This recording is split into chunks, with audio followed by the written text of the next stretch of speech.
Ujumbe huo kutoka kwa kiongozi mpya wa Irani Mojtaba Khamenei umesomwa na mtangazaji katika runinga ya taifa ya Irani. Katika maoni yaliyotafsiriwa na BBC Kiajemi, Khamenei anasema kwamba mpango wa kuziba mlango wa bahari wa Hormuz bado kinapaswa kutumiwa na Irani. Ameongeza kuwa Irani ina sera urafiki na nchi jirani, lakini akawashauri kufunga kambi za Marekani ambayo anasema Irani itaendelea kuzilenga.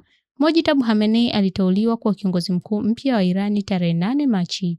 Yeye ndiye mrithi wa baba yake, Ayatollah Ali Khamenei, ambaye aliuawa katika siku ya kwanza ya vita vya Marekani na Irani tarehe 28 Februari. Tangu kuteuliwa kwake hajaonekana kwenye TV ya serikali na ujumbe wake ulisomwa kwa sauti na mtangazaji. Mojtaba ni mtoto wa pili wa Ali Khamenei, na ingawa kwa muda mrefu alikuwa anachukuliwa kuwa mmoja wa waliotangulia kumrithi, amekuwa na hali ya chini na ameonekana kuwa na ushawishi kutoka nyuma pazia. Mbali na baba yake, mama yake na mke wa Mojtaba Khamenei pia waliuawa katika mashambulizi ya Marekani na Israel. Kituo cha televisheni cha taifa cha Irani kimemtaja kama mkongwe wa vita vya Ramadhani bila kutoa uthibitisho wote iwapo amejeruhiwa. Reuters imeripoti kwamba alijeruhiwa kidogo, kulingana na afisa wa Irani ambaye hawajatajwa jina.